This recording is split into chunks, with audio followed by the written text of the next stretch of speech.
north, east, west. Alright? And this is west, west, west. Okay? Oduduwa Republic. Are you telling me we should base everything about presumption? Just hold on, alright? Now this is west, okay? Oduduwa Republic, a subset of Nigeria, which is a new republic. And you were supposed to attend this conference in Oduduwa Republic, but because you are not a citizen of Oduduwa Republic, right? Akachukwu would need a visa to attend this conference. Do you agree with me? Yes. Because he is not, listen, because he is not a citizen, alright? Okay, now, Akachukwu, for example, has investments in this place. Okay, now by the time we have an Oduduwa Republic, he doesn't have as much right as he does, as he used to, because as a Nigerian, he used to have, you know, equal rights with everybody in the southwest. But now, because he's no longer a Nigerian, he's now a Biafran, you know. He's now a Biafran from southeast, okay? With his investments in Oduduwa Republic, he doesn't have as much rights as he used to have. Okay, so what are we trying to say? We're saying that as one Nigeria, united we stand, divided we fall. Nigeria is big and diverse with over 400 languages and 250 tribes. As at present, there are so many clamors. You ask your question later. At present, there are many clamors for the issue in Nigeria, but Nigeria has not always been like this. You know, right now there's a Bena Kabweze who has been a commissioner in Lagos State. He's not a Lagosian, but he's a commissioner in Lagos State. Now, if we look at some of the benefits of being one Nigeria, our size, with the big geographical size that we have as Nigeria, by the time we begin to divide this thing, we become Chad, for example, can come and overrun the north. Ghana can come and overrun the south, and then Cameroon can take over the entire south, you know. And so definitely, our military size, for example, is big and enormous because we're one big Nigeria. But by the time we begin to divide these guys into Biafra, Oduduwa, and Arewa. Thank you very much. So, what was the point of their presentation? Unity. Unity. And how did he try to make that point? What was the key theme of his? What was the key thing of his presentation? What did he use to try and make the point about unity? The disadvantage of yes. So he told a story about visa. Yes. So basically, they try to paint a picture of imagining a world in which Nigeria was fractured and how difficult that world would be. So is that a compelling argument for unity in Nigeria?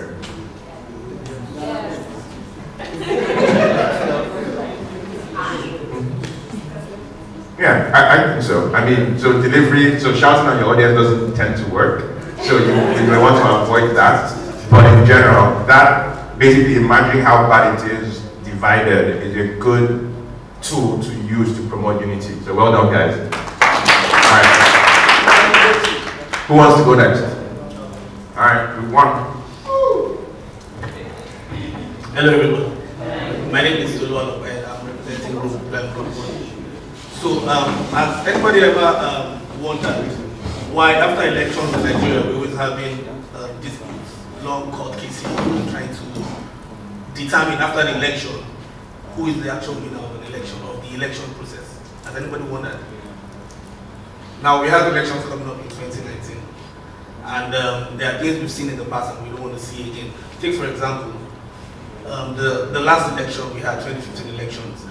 People are clamoring for the younger candidates. People want younger candidates to represent us in the country, in the Senate, at the presidential level, even at the government. But the argument has always been, how can these candidates emerge with the way our elections are structured in Nigeria? God federalism is the problem. Now, the problems of Nigerian elections have been categorized into three. Number one, security during the elections. Number two, we have the way the candidates emerge, I mean at the primaries level.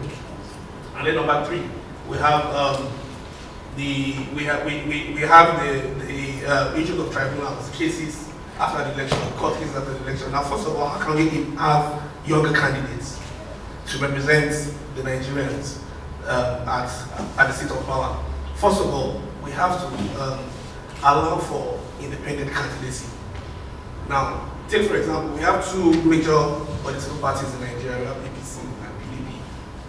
Do you think a member, a 35-year-old man or a 30-year-old man can emerge the presidential candidate of PDP or APC?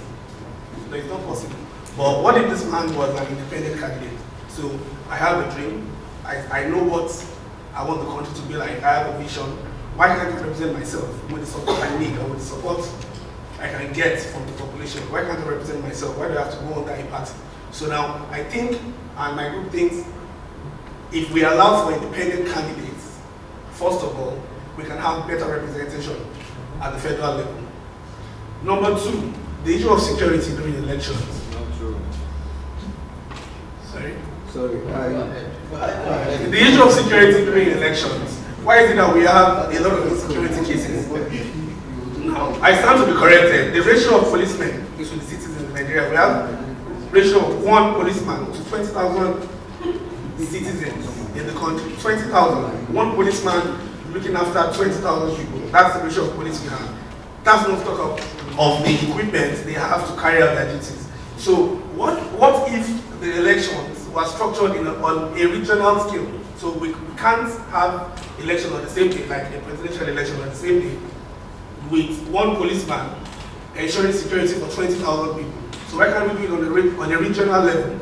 Let's concentrate on the north this week, and the next week we do on the south, and then we do on the east, and then on the west. That's a better way to ensure security during elections, and we don't have to have a repeat of issues of the past. I mean, ballot snatching, killing, and all that, and violence, and also the credibility of the election itself. Why do we have cases in the tribunal? Some cases, I mean, after 2 years, we heard that the candidate had been disqualified because there was ballot snatching or falsification of votes. Now everybody has a voter's card. Why can't we switch to the electronic voting system? We don't have to count papers. I mean, I gave an example during the last election. I counted ballots, and what if I had a candidate in mind? I could have counted in favor of such a candidate. If we had an electronic voting system with each voter card embedded with the chip, the credibility of the elections won't be in doubt. I mean, you put in your card in the machine that verifies your identity, and then you cast your vote there.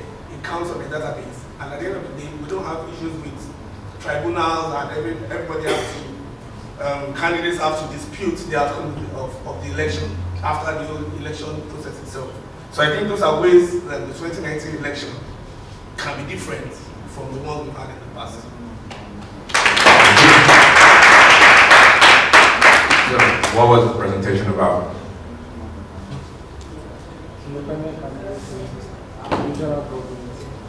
That's it.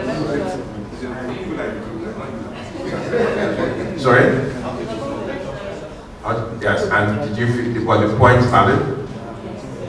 Awesome. Well done. 1. All right. Group 2.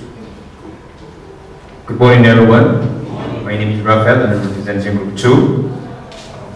I believe that all of us that here were given birth by a woman, and the role of our mothers in our lives can really not be overemphasized. And if you look at our world today, in terms of the level of progress we've achieved, since independence, you can relate to the fact that most of the women that have found themselves in different environments in terms of work have done tremendously very well. It is very unfortunate that we're in the situation we are today because of the problem of gender inequality. Thank God for the fact that we have a situation whereby we're campaigning towards ensuring that the gender issue is on the balanced level. And today we talk about recession, but I feel that we wouldn't have found ourselves in a situation like this if women have been captured very well in the work environment in Nigeria. Because these are people whom you look up to with a very good sense of leadership. They're the people who are very multitasking. When you come to talk about endurance, these are the people that strive to ensure that at the end of the day, that achieves some level of excellence. So I stand here to let you know that, ladies and gentlemen, for a Nigeria that all of us dream tomorrow, it is for us to begin to look inwardly and get to find women in places where they can also be in the work environment to ensure that most of these problems and issues that we're facing today are taken care of. So on a conclusive level, I'm actually trying to let all of us know that women are actually a force for national development in Nigeria. Thank you.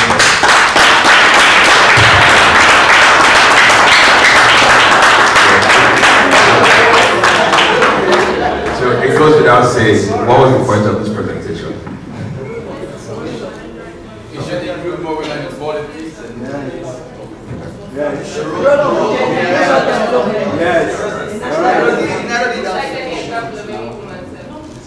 Okay. So do you feel that the point was made strongly? Yes. Yes.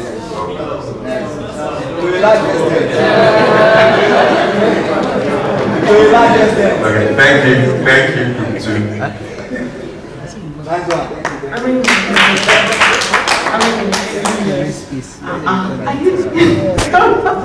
Alright, good day everyone. Okay, I'm Priscilla Debayo representing Group 4, and I'll be talking on trying to, we try to pass a bill, in our group to the legislative so that they can actually do it, increase the franchise. Franchise age in Nigeria is what? 18 years. So we want a situation whereby that at 18 would be what? Increased to 21, because in actual fact, the 18 is just on paper. And many of us here have seen an 18-year-old, but it's just, it's not realistic. And coming from the realistical angle behind the present description of the generation that we are in, we are the millennial generation X, and that is from the age of 0 to 33 years. And now I will just try to elucidate on the tendencies of the 18 and the tendencies of the 21, and then we'll all draw a conclusion as to who then should we, what should be our conclusion? Should we increase the age to 21 or stay put at 18? Okay, having reviewed from our group, we found that at 18 years old boy or girl is just a young school leaver, most times uninformed about life, very, very, apparently very, very clean and still, yet to be informed. And so we discovered that at 18 years of age, it's not so, we don't easily come by 18 years of responsible children in terms of understanding, their capacity as to leadership, as to being voting and being voted for. So all these qualities we see cannot help an 18-year-old make an informed choice as to who to vote or to be voted for. So this is one of the considerations we have. Also, we are looking at it at 18 years old, looking at especially those just coming out from the secondary school, and then, mommy, daddy still pampering, oh, I'm now in this private university, still calling, hey, are you okay, are you eating? Oh, yes, daddy, yes, there's this sense of, they just things should come at ease, there's still entitlement mentality. No, I deserve it, my mom should give me this, daddy, I need credit, mommy, I need this. Is that the child we want to, determine the future of Nigeria? A person who is yet to be able to make decisions for himself? Well, I think that will be resolved in the negative. And so for these and many reasons, we also saw that, those kind of children, there's still this, they're still fighting for self-discovery. A person who has not identified himself, his potentials and values, how then will he be able to shoulder responsibility? So all these and many more brings us to the point that 18 years is still very, very young and cannot make informed choices, especially for Nigeria. Also, we see that they are obsessed with instant gratification. You know, at 18, they can't be accountable. Even when mommy says, okay, how did you spend your money? Let's cast our minds back when you were 18. What were the things you were capable of, and how are you when you were 21 and when you were 18? In fact, as a matter of practice, if you're not 21, you are still for 0 to 20, is still considered below adulthood. As far as land transactions are concerned in Nigeria, if you're not 21, you cannot own a land, you cannot buy a land.